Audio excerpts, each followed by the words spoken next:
Bom dia a todos, senhoras e senhores. A gente acompanha com muita preocupação o que vem acontecendo em Brasília com a falta de comando do nosso governo federal e do ministro da Fazenda. Essa semana, o ministro da Fazenda ele foi interrogado sobre o que ele faria para o país reduzir essa trajetória, deputado Arnaldo, de aumento desenfreado do dólar. Ele que o tempo todo falou contra o Roberto Campos Neto, respondeu a quem ele entrevistou o seguinte: isso é papel do banco, eles têm autonomia para resolver. Mas, ministro, quais são as medidas que estão sendo tomadas? Veja bem, as medidas que foram definidas pelo governo Lula. Nunca se ouviu do governo Lula nenhuma palavra a respeito do que vai ser feito para combater a escalada da dívida pública. Não custa lembrar que quanto maior a dívida pública, maior a tendência de aumentar os juros. Por quê? Porque o governo procura pegar dinheiro num valor maior. É forçado a isso. E, lamentavelmente, isso gera o quê? Menos crédito disponível. Hoje você tenta ir numa caixa econômica para fazer um financiamento imobiliário, encontra dificuldade. Hoje você vai a um Banco do Brasil pegar um empréstimo, mesmo consignado que seja, a pessoa enfrenta dificuldade. Por quê? Porque os juros estão altos. E o dólar nunca esteve tão alto. E lembrando, não estamos num período de pandemia. Fica aqui a reflexão. O que esse pessoal está fazendo que não sabe, não tem ideia do que fazer para o país entrar nos trilhos? Eles vão dizer, o desemprego reduziu. Eu vou dizer, óbvio, uma recuperação pós-pandemia. Eles vão dizer, a inflação está sob controle, mas o custo da construção civil já está acima da meta há muito tempo. O aumento dos materiais, aço, ferro, vidro, cimento, tudo que é utilizado na construção civil aumentou. Veja os preços dos imóveis que estão sendo vendidos por aí, inclusive os mais modestos possíveis. Vá ali na Coama hoje, ver o que é uma casa de 1 milhão, 1,5 milhão que eles estão mostrando, e aquilo ali há 5 anos atrás valia 300, 350 mil reais. E não é só especulação, são custos realmente. Então é preocupante. Um governo que não consegue fazer ajuste fiscal é um governo que não sabe para onde vai caminhar. Fui antecedido aqui por um deputado que falou dos avanços educacionais no Maranhão.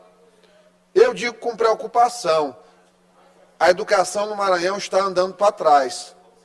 O que aconteceu na semana passada no Liceu Maranhense tem que ser trazido novamente esta semana, porque não se recebeu em nenhum momento resposta alguma da direção da escola sobre o acontecido. Nós temos que averiguar o que está acontecendo no liceu.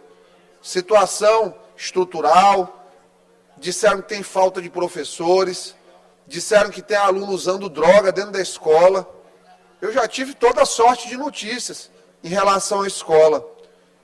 E o que eu tive quando perguntei para o diretor foi a chateação dele em dizer que estava triste, não pela situação, mas pelo fato dela ter sido exposta. Que errado estava quem colocou a situação nas redes sociais para que fosse visto. Esse pessoal quer colocar tudo debaixo do tapete e fingir que não está acontecendo uma verdadeira desmorfização do ensino.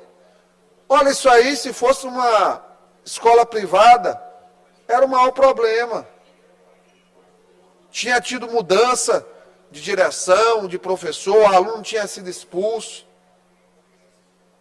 Na época que eu fiz escola, teve aluno que saiu da escola porque andava de mão dada no recreio, que naquele período escola era para estudar.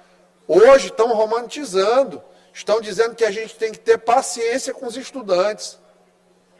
Estão tentando relativizar uma barbaridade dentro do ambiente escolar. E eu fico me perguntando, para onde nós vamos?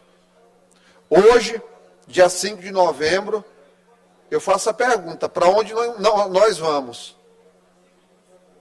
Hoje, 5 de novembro, Lá nos Estados Unidos está tendo uma eleição, deputado Arnaldo, deputado Aloysio, que ela vai mudar muita coisa aqui no Brasil. Caso se confirme a iminente vitória do Donald Trump, lá vai ser uma vitória aqui também no país. Uma vitória da volta das liberdades individuais. Uma vitória da volta da liberdade de discurso, da não perseguição de parlamentares. Semana passada teve censura de livro.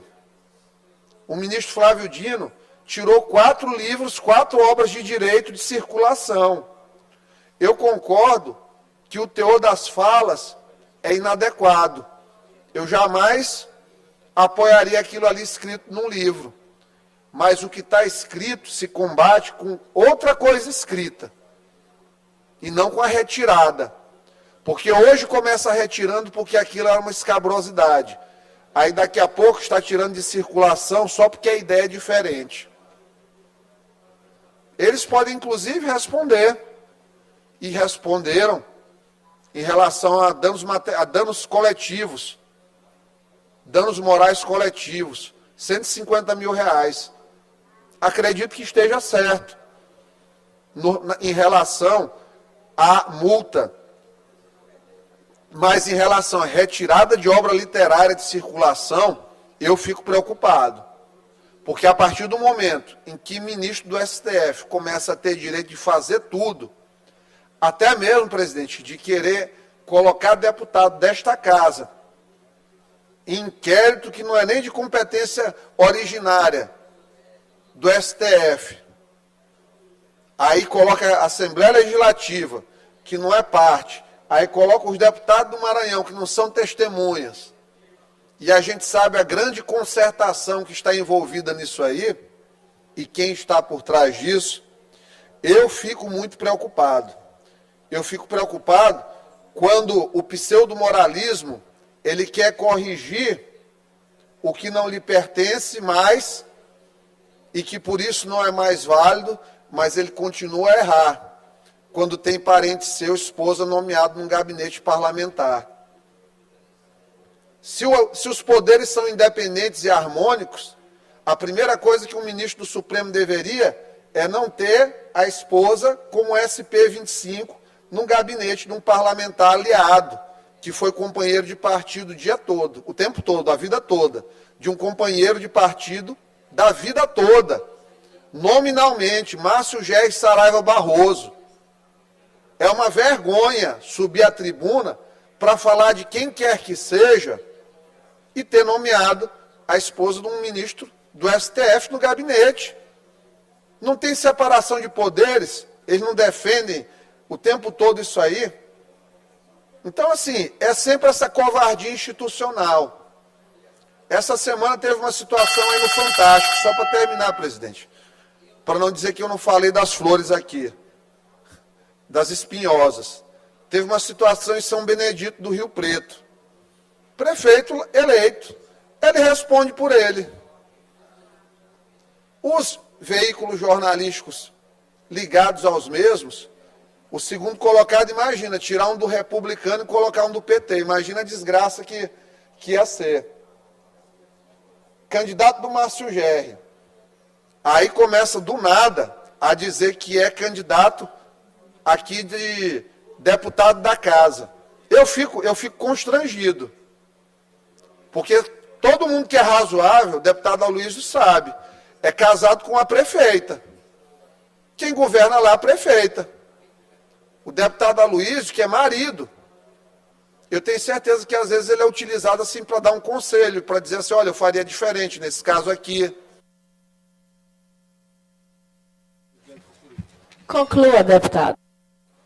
Mas daí, achar que um prefeito que está fazendo coisas estranhas, muito estranhas, faz isso e tentar culpabilizar quem não tem nada a ver com a história, é coisa realmente de comunista.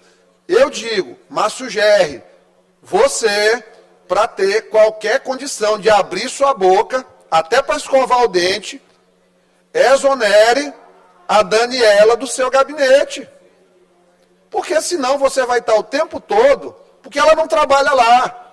Você sabe, eu sei, e todo mundo aqui sabe.